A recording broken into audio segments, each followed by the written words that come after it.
El passat diumenge 20 de novembre va tenir lloc al Teatre Auditori del Centre Cultural Infant Pere de l'Hospitalet de l'Infant el concert Mame Mi Mozart. Produït per l'Auditori de Barcelona, aquest espectacle familiar té com a objectiu apropar la música al públic més jove a partir de l'obra de Mozart.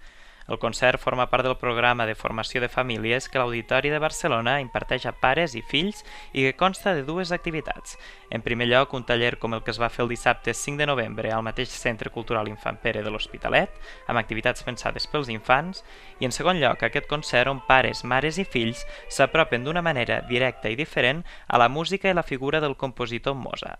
Tot està basat en agafar el caràcter del compositor, que era un caràcter d'una persona bàsicament bromista i una mica doncs, en la seva música també doncs, s'hi pot destil·lar en alguna de les seves peces doncs, aquest caràcter que tenia, agafar-ho i portar-ho doncs, al segle XXI i bueno, una mica doncs, per aproximar, fent concessions per aproximar la seva música i tot partint d'aquesta cosa, de la broma, no?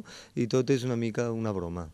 Llavors, a partir de les seves músiques, doncs, fem broma. Per exemple, l'ala turca la convertim realment en molt turca, millor del concert de piano número 20 i fem un blues, bueno, una mica hem anat buscant fragments, no? Amb una instrumentació molt curiosa, perquè hem agafat un instrument de cada família. Aquesta activitat està organitzada per la Regidoria de Cultura i té com a objectiu començar a ensenyar als més petits a escoltar i entendre la música. És el 5è any que es realitza al municipi.